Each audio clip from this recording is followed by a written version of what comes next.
Hello बच्चों, कैसे हो? आई होप आप सभी लोग बहुत अच्छे होंगे। मैं लेके आ गया हूँ क्लास 8 चैप्टर नंबर 2। और क्लास 8 चैप्टर नंबर 1 मैंने पहले ही अपलोड कर दिया है।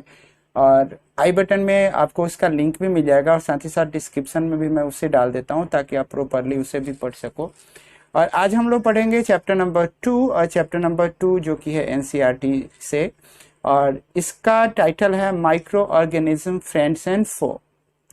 माइक्रो ऑर्गेनिज्म मतलब जो छोटे छोटे जीव हैं वो कैसे हमारे लिए फ्रेंड्स एज ए दोस्त के रूप में बिहेव करते हैं, या फिर वो हमारे लिए फो यानी कि वो हमारे लिए नुकसानदायक भी है और हमारे लिए लाभदायक भी है। तो चलिए इसको शुरू करते हैं। मैं बता दूं, मेरा नाम है यशवंत और आप इस चैनल पर नए हैं और आपको रेगुलर क्लास वाइज आपको वीडियो चाहिए और या आप रेगुलर साइंस की पढ़ाई करना चाहते हैं तो इस चैनल को सब्सक्राइब करना बिल्कुल नहीं भूलिएगा। अपने दोस्तों के साथ भी आप शेयर कर सकते हैं अगर आप लाइक करते हैं, अगर आप इससे कुछ सीखते हैं। तो without wasting time let's start. और इस चैप्टर में हम लोग क्या क्या पढ़ने वाले हैं तो हम लोग शुरू करते हैं। जैसे कि यू कैन सी हियर, मैं इसे थोड़ा सा बीच में कर देता हूं। Very good. माइक्रो ऑर्गेनिज्म, सबसे पहले हम समझेंगे what are microorganism. We can see, as you can see here, living organism, right. मैं थोड़ा सा ये ले लेता हूं। Yes, we can see that living organism around us which we normally can not see. बहुत सारे ऐसे ऑर्गेनिज्म हैं जो हम लोग नॉर्मली हम देख नहीं सकते हैं, राइट। दे आर मतलब बहुत छोटे होते हैं, they are small enough, right. तो हमारे नेकडाई से दिख नहीं सकते हैं, तो they are called microorganism, right. या उसे हम लोग माइक्रोब्स भी करते हैं। We can see, we can check them with the help of microscope.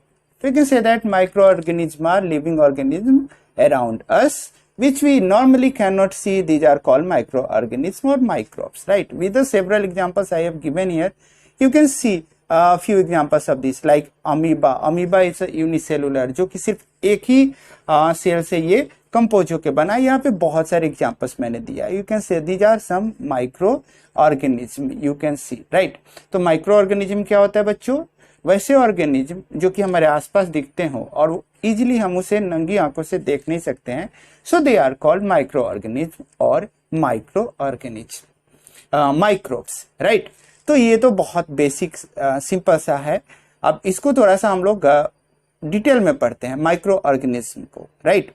तो what we can do that, microorganisms are generally classified into 4 major groups. 4 major group. Okay. Microorganisms are classified into 4 major groups. And these groups are bacteria, fungi, protozoa and some algae. ध्यान दो, ये सब plural है, right. Plural क्या होता है? जैसे bacteria, bacterium का प्लूरल है बैक्टीरिया, फंजाई, प्रोटोजोआ, एल्गी। ये 4 कैटेगरी में हम जनरली डिवाइड कर सकते हैं, 1, 2, 3 एंड 4। तो माइक्रो ऑर्गेनिज्म को कितने ग्रुप में हमने क्लासिफाइड कर दिया? 4 ग्रुप्स में। बैक्टीरिया, फंजाई, प्रोटोजोआ और कुछ एल्गी वगैरह भी इस कैटेगरी में आते हैं। We can see here, right. So next थोड़ा सा हम लोग आगे बढ़ते हैं और फिर उसके बाद लेट्स, यस, तो माइक्रो ऑर्गेनिज्म और microorganism, these are sub groups, right. Bacteria, fungi, protozoa, algae वगैरह ये तो हम लोगों ने सीखा ही है, राइट। उसके बाद हम लोग आते हैं, okay, sorry it's my mistake, okay, ठीक है। माइक्रो ऑर्गेनिज्म, अब हम लोग नेक्स्ट स्लाइड पे चलते हैं, स्लाइड नंबर 4। माइक्रो ऑर्गेनिज्म में बहुत डिफिकल्ट चीज मैं अभी एक बताने वाला हूं आप लोगों को, दैट इज वायरस। मैंने अभी कहा कि माइक्रो ऑर्गेनिज्म को हम लोग माइक्रोस्कोप की हेल्प से देख सकते हैं। माइक्रोस्कोपिक होता है तो उसकी हेल्प से देख सकते हैं। So virus are also microscopic but different from other microorganism. बाकी से ये क्या है? पूरी तरह से डिफरेंट होता है। It is microscopic but it's different, right. They however reproduce only inside the cell of the host organism, right. मतलब जिसपे वो डिपेंड करते हैं ना, जिसपे वो रहते हैं, वो उसके इनसाइड द बॉडी धीरे धीरे ग्रो करते हैं। अरे वो बैक्टीरिया हो सकता है, बैक्टीरियम हो सकता है, प्लांट हो सकता है, एनिमल के थ्रू भी वायरस क्या कर सकता है? वायरस एक जगह से दूसरी जगह ट्रांसपोर्ट हो सकता है। तो virus are also microscopic but they are different from microorganism also, right. Next we come here, where do these organism live? सबसे बड़ी बात, ये ऑर्गेनिज्म कहाँ पाए जाते हैं, कहाँ मिलते हैं? Where do these organism live? तो they live in all types of environment, सभी जगह। मतलब आप मान लो कि whether they can live in cold climates also, desert में भी, मार्सी लैंड जो दलदल वाला क्षेत्र होता है वहां भी, everywhere microorganism we can find them. Okay, some microorganisms grow on other organism while other exist freely.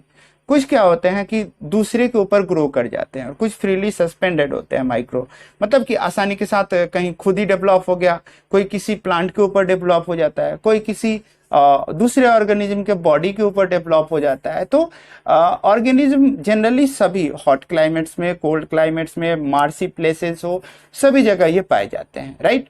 तो अभी तक हमने सीखा what are microorganism, how many groups they are classified, right, virus, and now where do organism live? Okay dear students, तो I hope मतलब कि ये आपको काफी बेनिफिशियल होगा, राइट। नेक्स्ट इज, अब ये माइक्रो ऑर्गेनिज्म जो हैं इसमें से कुछ हमारे लिए काफी फायदेमंद होते हैं। They are friendly enough, they are friendly for us, right. Friendly microorganism, उसे हम क्या कहते हैं? Friendly microorganism. So microorganisms that are helpful to us are called friendly microorganisms. Let me change the color first. Microorganisms that are helpful to us are called friendly microorganisms. तो microorganism देखो, इस graph को अगर आप follow करते हो तो who are friendly microorganism, तो माइक्रोऑर्गेनिज्म जो हमारे लिए हेल्पफुल हो, हमारे लिए लाभदायक हो, they are called useful organism, right. See, useful organism used by people, हम लोग यूज करते हैं खाना जो हमारे भोजन वगैरह के लिए हेल्पफुल है, राइट। मेडिसिन भी इससे बनाए जा सकते हैं। Even they are helpful in ecosystem, maintain the balance of ecosystem also. Role क्या होता है डिकम्पोजिंग में या रिसाइकलिंग न्यूट्रिएंट्स वगैरह में। जैसे कोई चीज है, जैसे वेजिटेबल पील्स वगैरह ही है, तो उसको भी ये लोग क्या करते हैं? हेल्प करते हैं उसको डिकम्पोज होने में, राइट। तो हेल्पफुल जो ऑर्गेनिज्म है वो फूड प्रिपरेशन में भी, बहुत सारे फूड प्रोडक्ट बनाने में भी हेल्प करता है। इसके अलावा मेडिसिन वगैरह भी इससे बनाए जाते हैं, राइट। तो फ्रेंडली माइक्रो ऑर्गेनिज्म जो होते हैं हार्मफुल भी होता है, ऐसा नहीं कि मैं सिर्फ फ्रेंडली की बात करने वाला हूँ। We can easily compare both, right? Friendly microorganism, those are very helpful for us, right? We can use them in making of food, in making of medicine. They can also help in ecosystem, maintaining of ecosystem, decompose वगैरह करने में, इन सभी चीजों में इनका help है। तो those will generally known as friendly microorganism, right, my dear students? Now come to the next slide, और इसमें हम लोग पढ़ने वाले हैं making of curd and bread. अभी अभी मैंने बताया कि क्या मैंने बताया यूजफुल माइक्रो ऑर्गेनिज्म जो कि हमें हेल्प करते हैं। तो यहाँ भी हम उन्हीं के बारे में बात करने वाले हैं बच्चों। यूजफुल माइक्रो ऑर्गेनिज्म अगर है तो हमारी हेल्पफुल है। जैसे कि अगर हमें दूध से दही बनाना हो तो बिना बैक्टीरिया के दूध बनने से रहा, बनेगा ही नहीं। तो उस बैक्टीरिया जो वो है वो हमारे लिए हेल्पफुल है, राइट। ब्रेड भी बनाना है तो हमारे लिए, जैसे ब्रेड वगैरह में क्या होता है? ईस्ट होता है, YEAST, you can see here, let me change the colour to the red, ये yeast, right. YEAST, yeast is used in the baking industry. Baking industry means जो चीजें बेक करके बनाई, जैसे ब्रेड हो गया, कुछ टोस्ट वगैरह भी बनाते हैं बेक करके, केक भी बनाया जाता है बेकिंग करके। तो इन सब चीजों में ईस्ट का उपयोग बहुत तेजी के साथ होता है, अच्छे से होता है, राइट। चाहे ब्रेड्स हो, चाहे पेस्ट्रीज हो, केक हो, सब बनाने में ये क्या करता है ना कि ये जो मटेरियल है ना इसको एक्सपेंड करता है, मतलब फूलने में हेल्प करता है, थोड़ा सा फ्लॉपी बनाता है। तो वो भी तो एक ऑर्गेनिज्म है, वो भी तो एक बैक्टीरिया है। दूध से दही का बनना भी बैक्टीरिया का ही हेल्प से होता है, राइट। द बैक्टीरियम जिसका नाम हम लोग क्या करते हैं, that is called lactobacillus, that is called lactobacillus. We can see here lactobacillus. Lactobacillus actually करता क्या? It promotes the formation of curd, it multiplies in milk and convert into curd. धीरे धीरे जब उसमें हम डालते हैं ना तो धीरे धीरे मल्टीप्लाई हो के एक में से 10, फिर 10 से 100, 100 से 1000, 1000 से लैक्स, बहुत सारे बैक्टीरिया एक जगह क्रिएट होते हैं, बनते हैं, और तब जाके ये कर्ड जो है, ये जो दही है, यू कैन सी हियर, ये बनता है। और तो दही के बनने में भी हेल्प किसका योगदान है? बैक्टीरिया का है। तो दे आर यूजफुल, दही बनाने में यूज किया गया हो, ब्रेड बनाने में जो यूज होता है, तो they are helpful microbes, right. Now come to the next. अब आते हैं हम लोग, तो पहले इसे हटा देते हैं, ओके। नेक्स्ट, ये भी काफी इंपॉर्टेंट है भाई, ये भी यूज होता है हमारे लिए, और ये भी that is called fermentation. Fermentation में हम लोग कमर्शियल इसका यूज होता है, राइट। व्हाट इज फर्मेंटेशन, ये आपको जानना बहुत इंपॉर्टेंट है, इसे जानना चाहिए भी आपको, राइट। तो व्हाट इज फर्मेंटेशन? तो the process of conversion of sugar into alcohol is known as fermentation. जब शुगर जो है, यानी कि चीनी, जब अल्कोहल में क्रिएट हो जाता है, बदल जाता है, शुगर और ईस्ट को मिला दें ऑक्सीजन के साथ, जब वो प्रक्रिया करता है, रिएक्ट करता है, तो वो क्या बन जाता है बच्चों? वो बनेगा फर्मेंट। उस प्रक्रिया को क्या कहते हैं? That is fermentation, right. और इसका खोज सबसे पहले इस भाई साहब ने, the name is Lewis pasture. तो मैं बात कर रहा था स्टूडेंट्स, हम लोग बात कर रहे थे इनके बारे में, लुईस पास्चर के बारे में, राइट। लुईस पास्चर, इन्होंने 1857 में फर्मेंटेशन प्रोसेस को डेवलप किया था। ये वीडियो थोड़ा सा लंबा होने वाला, पहले मैंने सोचा 2-3 पार्ट में बना दो, फिर मैंने सोचा कि नहीं, एक ही पार्ट में बनाते हैं। और एक पार्ट में बनाने का फायदा होगा कि एक ही वीडियो से पूरा चैप्टर आप कंप्लीट कर सकते हो। इसके नोट्स वगैरह भी मैं प्रोवाइड कर दूंगा, वो आपको क्लास मेरा एक टेलीग्राम का लिंक है चैनल का, जो मैं नीचे दे देता हूँ, डिस्क्रिप्शन में दे दूंगा। आप वहां से इसके नोट्स को भी आसानी के साथ फ्री में डाउनलोड कर सकते हो और पढ़ सकते हो, ठीक है। तो लुईस पास्चर ने क्या डिस्कवर किया था? लुईस पास्चर ने डिस्कवर किया था फर्मेंटेशन का। What is fermentation?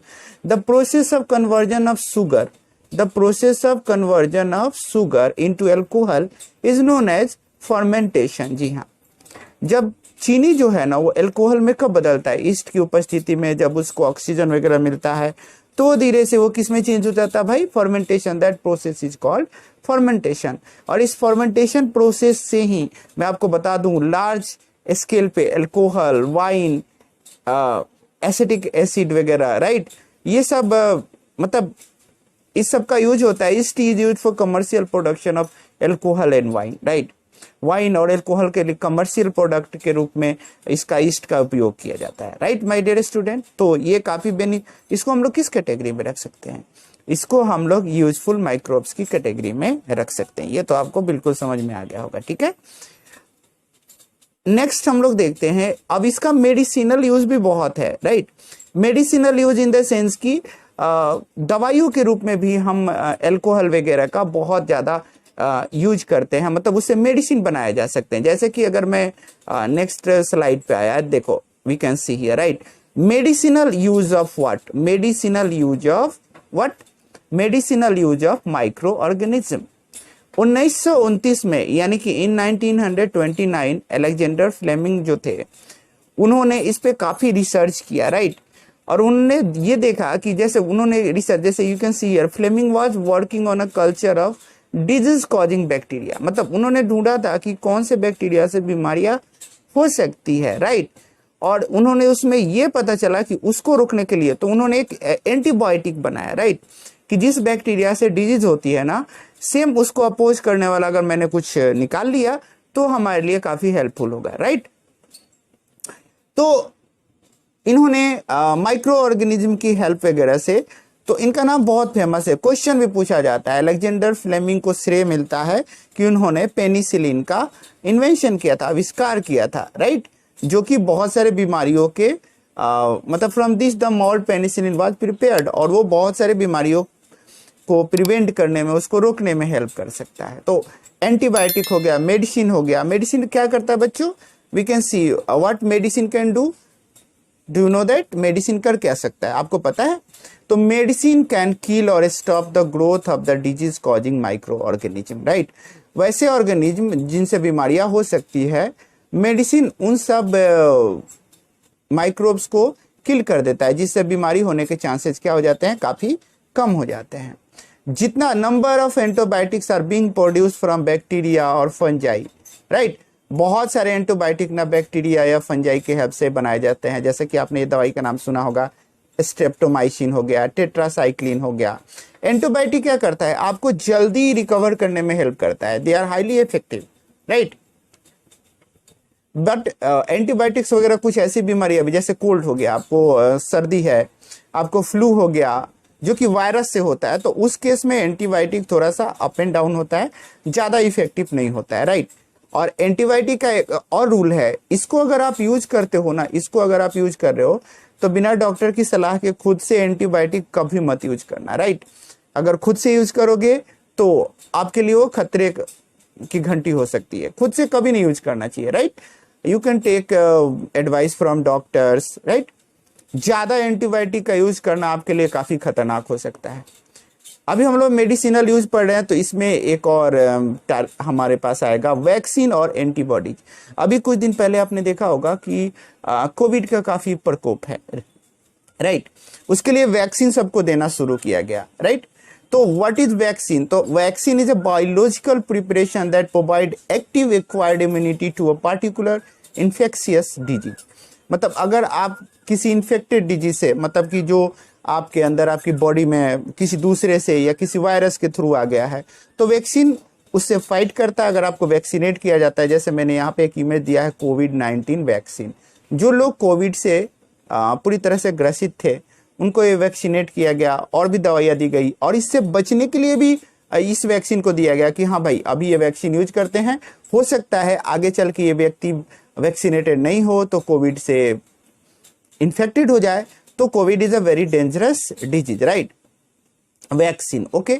सबसे पहला वैक्सीन एडवर्ड जेनर ने डिस्कवर किया था, स्मॉल पॉक्स। ये क्वेश्चन आता है, जैसे आज कोविड का प्रकोप है 1798, और उसके बाद बहुत सारे देशों में स्मॉल पॉक्स के बहुत भयंकर परिणाम हुए थे। मतलब गांव के गांव या फिर सिटी की सिटी बहुत लोग प्रभावित हुए थे, कितनी सारी मौतें हुई थी।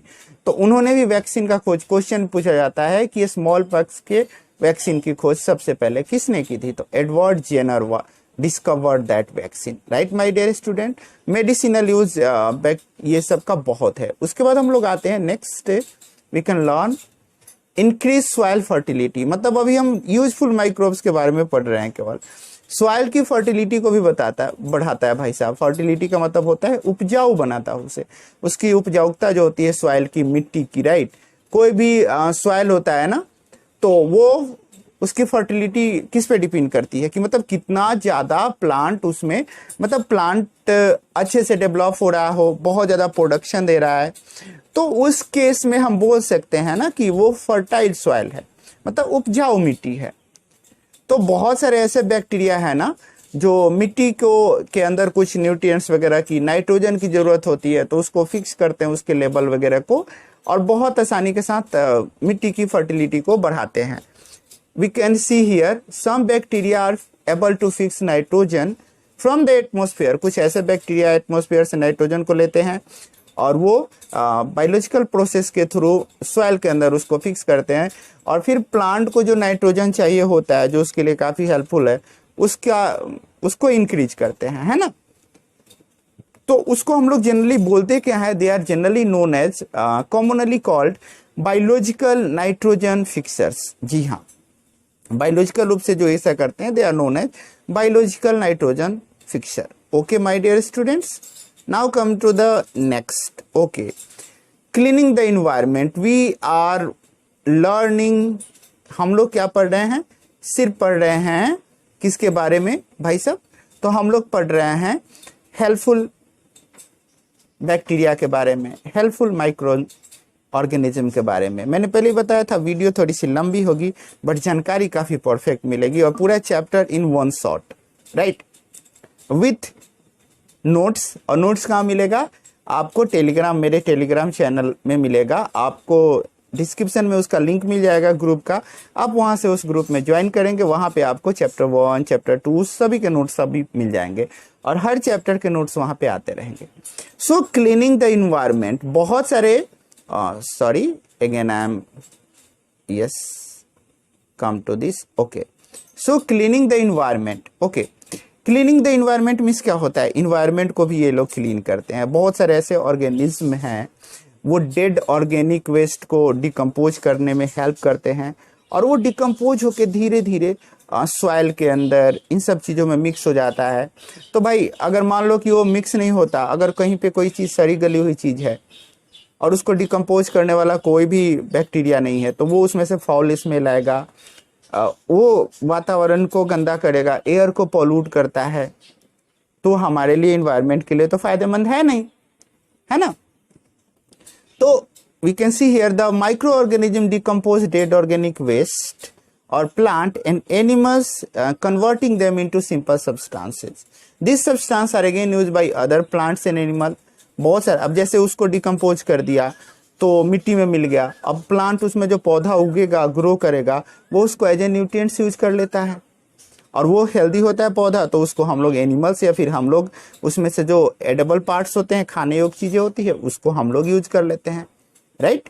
सो they can also help in cleaning the environment. Okay, next now अब हम लोग आ चुके हैं काफ़ी इंटरेस्टिंग, अभी तक हम लोग पढ़ रहे थे हेल्पफुल माइक्रोब्स के बारे में जो हमारी मदद करते हैं। Now we are going to learn about harmful microorganism, वैसे माइक्रो ऑर्गेनिज्म जो हमारे लिए नुकसानदायक हैं, और they are known as pathogen, right. Pathogen उसे कहते हैं हम लोग जो हमारे microorganism that are harmful in many ways, right. They can cause diseases in human beings, plant, animal, सभी में बीमारियां फैला सकते हैं, right. So they are known as what, they are known as my dear students, they are known as what, they are known as pathogen, right. Harmful microorganism भी, ऐसा नहीं कि मैं शुरू से पढ़ा रहा था कि बच्चों देखो जो माइक्रो ऑर्गेनिज्म है ना वो काफ़ी हेल्पफुल है, तो आप समझेंगे कि नहीं सब हेल्पफुल ही है, बिल्कुल नहीं, हार्मफुल भी है। हार्मफुल है तो माइक्रोब से माइक्रोबियल डिजीज होता है, and that can spread from an infected person to a healthy person. अगर मैं इन्फेक्टेड हो गया और मेरे अंदर बहुत सारे ऐसे जर्म्स हैं जो ट्रांसफर होकर दूसरे के पास जा सकते हैं, उसको भी इन्फेक्टेड कर देंगे, राइट। तो बहुत सारी ऐसी बीमारियां होती है ना जो एक व्यक्ति से दूसरे के बीच में कम्युनिकेट कर जाती है, तो that is called communicable disease. So microbial disease that can spread from an infected person to a healthy person through air, water, food और physical contact are called communicable disease. जैसे कॉलेरा हो गया, common cold हो गया, chicken pox हो गया, ट्यूबरोक्लोसिस हो गया, राइट। आपने देखा घर में एक लोग को खांसी हुई है और वो व्यक्ति बहुत परेशान है, धीरे धीरे खांसते खांसते घर में जितने सारे लोग होंगे ना सबको खांसी हो जाती है ना, वो कम्युनिकेट कर जाता है। तो disease that can be pass from one person to another is called communicable disease, right my dear student. क्या कहेंगे उसे, they will be called communicable disease. और इसको फैलाता कौन है, हार्मफुल माइक्रोब्स, राइट।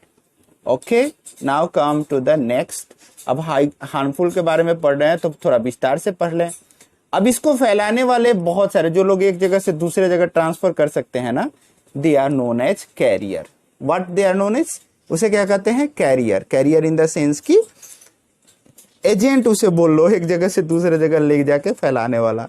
ओके, तो कैरियर और agent, there are some insects, बहुत सारे कीड़े, जैसे ये देखो ये किसी भोजन पे बैठेगी, राइट। सपोज दैट ये यहाँ पे बैठी, राइट, ये गंदगी पे बैठी, फिर आके आपके स्किन पे बैठ गया और उसने गंदगी फैला दी, ये भी है, राइट। और गंदगी इसके अंदर है और दूसरे व्यक्ति को, ये लोग तो काफी खतरनाक है, जैसे फीमेल एनोफिलस मस्कीटो है, राइट, तो ये काफी खतरनाक है, राइट। और मलेरिया को कैरी करके ले जा, मलेरिया के जो जीवाणु होते हैं, विषाणु होते, उसको ये कैरी करके लेके जाती है और हमें क्या फैला देता है भाई, मलेरिया का शिकार हो जाते हैं। तो there are some insects and animal which act as carrier of disease causing microbes. House fly उसमें से सबसे मेन है। हाउस फ्लाई अलग अलग जगह गंदगी पे बैठ के आती है, कभी आपके भोजन पे बैठती है, कभी आपके किसी वस्तु पे बैठती है और फिर वो हमारे कांटेक्ट में आता है तो फिर हम बीमार होते हैं। सबको पता है कि जो मादा मच्छर होती है ना उसके काटने से मलेरिया होता है, राइट। डेंगू, जैसे फीमेल एडिस मॉस्किटो जो है उसके काटने से क्या होता है, डेंगू होता है। इसके काटने से भाई साहब, ये साहब जो है ना, जो ये हैं, इनके काटने से, राइट, साहब नहीं साहिबा इनको कह लीजिए, और इनके काटने से होता है मलेरिया। तो they are disease causing agent या carrier. Okay, next is okay, तो ये कैरियर हो गए। उसके बाद ये मैंने दिया है सिंपली आपके बुक से, बहुत इसको लर्न करना बहुत इंपॉर्टेंट है। ह्यूमन में जो डिजीज कॉजिंग माइक्रो ऑर्गेनिज्म है, जैसे कौन सी बीमारी होती है, जैसे टेक एन एग्जांपल ट्यूबरोक्लोसिस बैक्टीरिया से होता है। ट्रांसफर टीबी, जैसे अगर कोई व्यक्ति खांसता है ना तो हवा के थ्रू इसका ट्रांसमिशन का कौन सा मोड है, एयर। तो इसमें क्या होता है, एक व्यक्ति अगर टीबी से ग्रसित है तो खांसने के बाद जो जर्म्स बैक्टीरिया होता है वो एयर के थ्रू दूसरे व्यक्ति के भी पास हो सकता है। मीजल्स है वो वायरस जिसको गांव में लोग देवी देवता का रूप मानते हैं, उस केस में होता क्या है कि किसी को जाने नहीं देते हैं। तो these are some list of communicable disease, you all will have to learn this, आपको नोट्स में भी मिल जाएगा और इसे लर्न करना बहुत इंपॉर्टेंट है। These are the list of communicable disease, they are agent जो कि उसको कम्युनिकेट करने में हेल्प करते हैं। कैसे ट्रांसपोर्ट होता है, जैसे एक एग्जांपल मैं ले लेता हूँ, कॉलेरा, राइट। कॉलेरा किस चीज से, बैक्टीरिया से। वाटर, भोजन के खाने से, या पानी अगर गंदगी वाला पानी है ना तो वहां पे अगर आप लोग हाइजीन मेंटेन नहीं करते हैं, उसके पास ही रहते हैं, तो वहां से भी ये हो सकता है, right. So maintain personal hygiene and good sanitary habits वगैरह वहां पे यूज करेंगे। तो disease causing micro organism in human, okay, इसे आप लोगों को बहुत अच्छे से लर्न कर लेना है माय डियर स्टूडेंट, ये टेबल, राइट। इसमें जैसे ट्यूबरोक्लोसिस बैक्टीरिया से होता है, इसके मोड ऑफ ट्रांसमिशन एयर है। मिजल्स से वायरस से होता है, वो एयर के थ्रू ट्रांसपोर्ट होता है। चिकन पॉक्स है वायरस से होता है, वो भी एयर या कांटेक्ट से पास ऑन होता है। पोलियो है वायरस, राइट, एयर वाटर, इसलिए पोलियो का आजकल वैक्सीनेशन भी होता है, पोलियो के ड्रॉप्स भी पिलाए जाते हैं, ताकि पोलियो से व्यक्ति क्या होता है, कुपोषित, मतलब कि हाथ पैर टेढ़े मेढ़े हो जाते हैं या बॉडी का कोई और पार्ट्स पूरी तरह से नॉर्मल शेप में होता नहीं है बच्चों, right. Next, disease causing micro organism in animals, कुछ ऐसी बीमारियां हैं जो जानवरों के अंदर हमसे या फिर जानवरों के थ्रू हमारे अंदर भी आ जाती है, राइट। उसमें एक सबसे डेंजरस जो बीमारी है उसका नाम है एंथ्रेक्स, ये वाली, राइट, बहुत डेंजरस है। ये हमारे से जानवरों में भी फैल सकती है, जानवरों से जनरली हम में आता है। तो anthrax is a dangerous human and cattle disease caused by a bacterium. Foot and mouth disease of cattle is caused by a virus. और ये देखो जैसे गाय है, ये इसके नथुने में यहाँ पे आप देखो इस तरह के घाव टाइप का बन जाता है, हमारे भी शरीर में होता है, ओके। रॉबर्ट कोच एक साइंटिस्ट थे, इन्होंने 1876 में discover the bacterium bacillus anthracis which causes anthrax disease. इन्होंने ही पता किया था कि जानवरों में ये जो रोग फैलता है, right, this is because of bacterium, एक प्रकार की बैक्टीरिया होते हैं, उसका नाम है बैसिलस एंथ्रेसिस, और इससे एंथ्रेक्स रोग फैलता है, ओके। तो that is very very common thing my dear students. उसके बाद आते हैं, ओके, अब बात करेंगे कि यहाँ पे आ गए हम लोग, इसको मैं साइड में कर लेता हूँ। Disease causing micro organism in plant, हमने एनिमल के बारे में भी जान लिया, तो भाई प्लांट के बारे में भी तो जानना जरूरी है। यहाँ पे कुछ मैंने, अब जैसे प्लांट डिजीज जैसे साइट्रस हो गया, कैंकर हो गया, ये बैक्टीरिया से, और मोड ऑफ ट्रांसपोर्ट एयर, हवा के थ्रू, जैसे मतलब इसको अगर फैला हुआ है तो एयर से पास होके यहाँ पे आ गया, ये भी इन्फेक्टेड हो गया, राइट, एयर के through, okay. Rust of wheat, fungi, कभी आपने देखा होगा कि गेहूं वगैरह है ना तो धीरे धीरे वो सूखने लगता है और उसमें से भुरभुरा व्हाइट टाइप का कुछ निकलने लगता है, तो वही फंजाई के थ्रू वो उस पे बैठ के लगता है, एयर के थ्रू हो सकता है। या अगर सीड वगैरह जो है, अगर सीड बीज वगैरह उस तरह का खराब बीज अगर हम यूज करते हैं, तो मेरे कहने का मतलब बैक्टीरिया जो है, ऑर्गेनिज्म जो है harmful, not only human, they can harm animal also, they can harm plant also, right. Here are some different types of, अब जैसे येलो वेन मोशेक ऑफ भिंडी, ओकरा, राइट, ये वायरस से होता है। जब क्या होता है, जब नसें या फिर उसके स्टेम धीरे धीरे क्या होते हैं, येलो होते जाते हैं, तो प्लांट क्या होगा, कमजोर होते जाएगा, और जब कमजोर होते जाएगा तो वो अच्छे से डेवलप नहीं कर पाता है, राइट डियर स्टूडेंट्स। तो disease causing micro organism in plant, let me थोड़ा सा मैं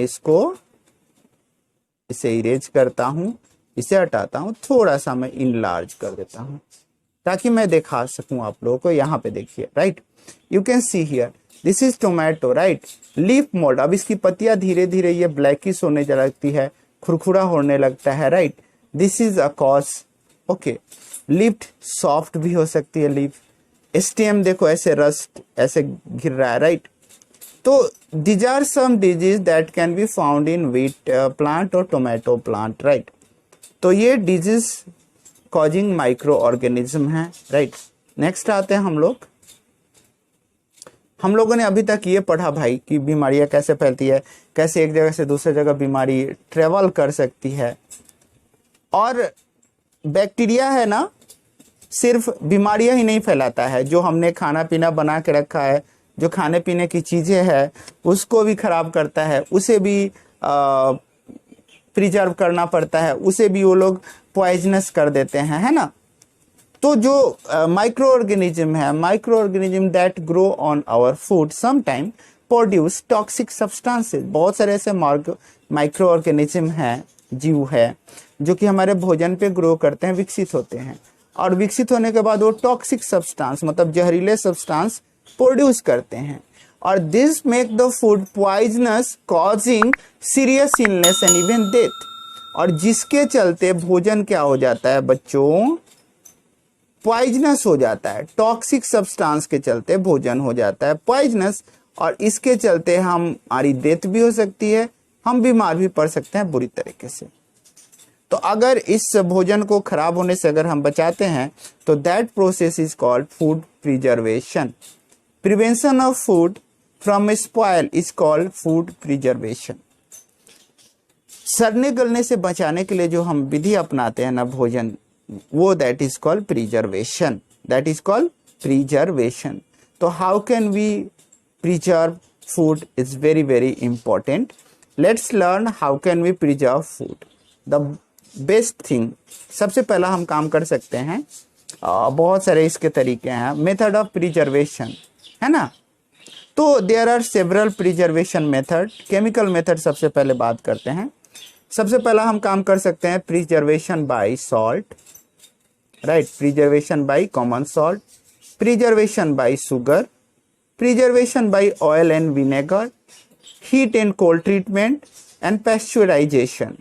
पैस्चुराइजेशन ये कुछ कॉमन मेथड है जिसकी हेल्प से हम भोजन को बचा सकते हैं। भोजन को क्या कर सकते हैं, भोजन को बचा सकते हैं। This are some common method dear students, okay, this are some common method my dear students. सबसे पहले मेथड की बात करते हैं, प्रिजर्वेशन बाय कॉमन साल्ट। कुछ ऐसे फूड आइटम होते हैं जिसमें अगर हम नमक मिला के रखें तो प्रिजर्व होता है, जैसे कि पिकल्स, अचार। अचार में अगर नमक की कमी हो तो धीरे धीरे उसमें फंजाई लगते जाता है, जिसे गांव में लोग फफूंदी बोलते हैं, उसके ऊपर जम जाता है और वो खराब हो जाता है। अचार रखना हो हमें, या फिर चटनी वगैरह स्टोर करके रखना हो, तो प्रिजर्व करने के लिए उसमें हम लोग क्या मिक्स करके रख सकते हैं, नमक, कॉमन साल्ट जिसे कहते हैं। Second, preservation by sugar.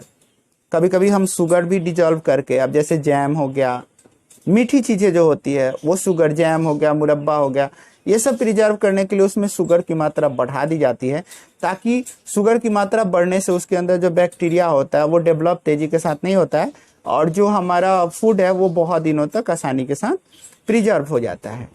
Oil and vinegar is very very important. मैंने पिकल का एग्जांपल दिया, अचार का। अचार में तेल डाल के रखो तो भी प्रिजर्व होता है। अगर अचार के अंदर तेल नहीं है, ऑयल नहीं मिक्स करते हो, कोई लोग विनेगर भी डाल देते हैं, किसी किसी चीज़ में विनेगर डाल के और बहुत दिनों तक स्टोर करके रखते हैं। अगर ये नहीं डालोगे, एक्चुअली ये लोग क्या करते हैं, सप्लाई ऑफ एयर, हवा का जो सप्लाई होता है ना, उसको काफ़ी कम कर देते हैं। तो होता है क्या, कोई भी जो हार्मफुल माइक्रोब्स है, हार्मफुल माइक्रो ऑर्गेनिज्म है, वो इनके पास पहुंच नहीं पाता है। ये बहुत मेथड ज़बरदस्त है। Heat and cold treatment. कभी कभी देखा होगा घर पे खाना बनता है ना, तो मम्मी क्या करती है, उसे बार बार, अगर थोड़ी देर ठंडा हो गया खाना तो उसे गर्म करके रखती है कि वो खराब ना हो। अगर रात का खाना बच गया तो उसे फ्रिज में डाल देती है ताकि एक नॉर्मल टेम्परेचर सेट हो जाए और उसका कोल्ड ट्रीटमेंट होते रहे, राइट। तो गर्म करके भी हम प्रिजर्व कर सकते हैं अपने फूड आइटम को, ठंडा भी करके प्रिजर्व कर सकते हैं, राइट। और ये बहुत इंपॉर्टेंट मेथड है, दैट इज कॉल्ड पैस्चुराइजेशन। मेनली दूध वगैरह को, लिक्विड चीजों को स्टोर करने के लिए, लिक्विड वाली जो चीजें हैं ना उसको बहुत दिनों तक पैस्चुराइजेशन का, जैसे दूध है जो हम मार्केट में दूध मिलता है ना पैकेट का, देखना ध्यान से, उस पर लिखा होता है पैस्चुराइज्ड। क्या लिखा होता है? पैस्चुराइज्ड। यानी कि इसमें क्या होता है, दूध को एक हाई टेम्परेचर पे पूरी तरह से बॉयल किया जाता है और एकाएक उसी तुरंत ठंडा कर दिया जाता है, फिर तुरंत पैक कर दिया जाता है। तो उस केस में क्या आता है, एक भी बैक्टीरिया उसके अंदर नहीं जाता है, तो दूध कुछ दिनों तक आसानी के साथ चल सकता है। तो pasteurisation is that. Okay, these are some method, may be 1 2 3 4 5 method by which we can preserve what, our food, right my dear students? And okay, and next and the last topic from this chapter is, that is very very simple और ये काफ़ी easy chapter है। Last वाला topic जो हम लोग पढ़ने जा रहे हैं, नाइट्रोजन साइकिल। ओके, यह नाइट्रोजन फिक्सेशन ने पहले ही बताया था। जैसे एग्जांपल हम लोग लेते हैं, राइट। एटमॉस्फेयर में नाइट्रोजन है, ओके, एटमॉस्फेयर में, ओके। अब जब एटमॉस्फेयर में नाइट्रोजन है, जब बादल कड़कता है, बिजली चमकती है, तो लाइटनिंग के थ्रू बहुत सारे रिलीज होते हैं नाइट्रोजन के कंपाउंड और नीचे आके वो धीरे धीरे मिक्स हो जाते हैं, किस में? सॉइल में। अब उसको लेता कौन है भाई साहब? उसको अपटेक बाय प्लांट, प्लांट ने उसे अपटेक कर लिया। और जैसे जो पौधा लिया होगा उस पौधे का जो फ्रूट्स है या उसके खाने वाले जो पोर्शन है उसको एनिमल ने खाया। फिर एनिमल खाने के बाद नाइट्रोजन वेस्ट जो होता है उसके एक्सक्रेशन से, जैसे डोंग हो गया, गोबर हो गया, फिर उसके जो वेस्टेज निकलते हैं उसके थ्रू बाहर निकलता है। या फिर जानवर मर गया तो उसके बॉडी में जो नाइट्रोजन के जो अंश होते हैं फिर उसमें मिक्स होते हैं और फिर से आके वो सॉइल में मिल गया। फिर से वो bacteria turns compound of nitrogen into gaseous state, धीरे धीरे वो बैक्टीरिया फिर से गैसियस फॉर्म में बनता है और फिर जाके एटमॉस्फेयर में मिल गया। फिर अगर इधर बात करें तो nitrogen fixing bacteria fix atmospheric nitrogen, right. अब इसमें आके मिक्स हो गया तो नाइट्रोजन की जो कमी होगी फिर से इसने बैलेंस कर दिया। फिर वो अपटेक किया जाएगा, फिर से वो प्लांट उसे अपटेक करेगा, लाइटनिंग वगैरह होगी तो मिक्स होगा और फिर से ये साइकिल चलते रहता है। तो nitrogen cycle is very very important, इसीलिए नाइट्रोजन की मात्रा काफी ज्यादा है, फिर भी साइकिल अगर ये अनबैलेंस हो जाएगा ना तो हमारा जीना मुश्किल हो जाएगा। तो बहुत सारे ऐसे ऑर्गेनिज्म होते हैं, microorganism, they reside in the root nodules of leguminous plant, they can fix nitrogen from air into soil and increase the soil fertility. कुछ ऐसे प्लांट है, लेग्यूमिनस मतलब जो दलहन तिलहन वाले प्लांट होते हैं, दाल के जो पौधे होते हैं, तेल तिलहन जिससे निकलता है वैसे पौधे होते हैं। दे can fix nitrogen from air, वो लोग नाइट्रोजन को फिक्स कर देते हैं, हवा से नाइट्रोजन को लेते हैं और उसको फिक्स करते हैं एटमॉस्फेरिक में और वो सॉइल में जाके मिक्स हो जाता है और सॉइल की फर्टिलिटी बढ़ाता है। और उसमें से कौन ले लेता है भाई साहब? कौन ले लेता है? तो प्लांट ले लेता है ना। और कुछ ऐसे बैक्टीरिया होते हैं वो जनरली सॉइल के अंदर ही होते हैं, तो नाइट्रोजन को इनहेल करते हैं, एक्सेप्ट करते हैं, फिर यूज करने के बाद उसको एक्सेल कर देते हैं, बाहर भेजते हैं, फिर से जाकर एटमॉस्फेयर में फिक्स हो जाता है। तो मेरे कहने का मतलब nitrogen cycle, this is how nitrogen cycle run. और nitrogen cycle is very very important for the fertility of soil, मिट्टी की उपजाऊता के लिए या मिट्टी उपजाऊ हो उसके लिए नाइट्रोजन साइकिल प्रॉपर तरीके से रन करना काफी इंपॉर्टेंट है माय डियर स्टूडेंट। तो यहाँ पे it is already taken up to 1 hour और 1 घंटा बहुत कम है इस चैप्टर को पढ़ने के लिए, बट आई होप कि मैंने सारे टर्म्स इसके कवर किए हैं और आपको ये वीडियो बहुत पसंद आया होगा। बार बार इसे देखिए, नीचे अब टाइमर भी मैंने सेट कर दिया है, अगर आप एक एक टॉपिक भी पढ़ना चाहते हैं तो टाइमर पे क्लिक करके पढ़ सकते हैं और पूरा वीडियो भी अगर आप देखना चाहें तो एक ही साथ देख सकते हैं, बेहतरीन वीडियो है। और इस तरह के हर चैप्टर के वीडियो मैं आप लोगों के लिए लेके आऊँगा और तब तक बने रहिए मेरे चैनल पे। अगर आपने अभी तक सब्सक्राइब नहीं किया है तो अब तो कर लो भाई, सब्सक्राइब करके रखोगे तो थोड़ा बहुत मोटिवेशन भी होगा मेरा और आप लोग को भी फायदा होगा। कुछ भी मैं अपलोड जैसे करूंगा आप लोगों को तुरंत उसका नोटिफिकेशन मिल जाएगा, ठीक है। तो अभी हमने लास्ट में मैं फिर से एक बार बता दूं कि इसके पीडीएफ नोट्स आपको टेलीग्राम ग्रुप में मिल जाएगा, उसका लिंक मैंने डिस्क्रिप्शन बॉक्स में दे दिया है। तो thanks for watching, see you soon my dear students with third chapter. तब तक के लिए पढ़ते रहिए, मुस्कुराते रहिए। Thank you very much.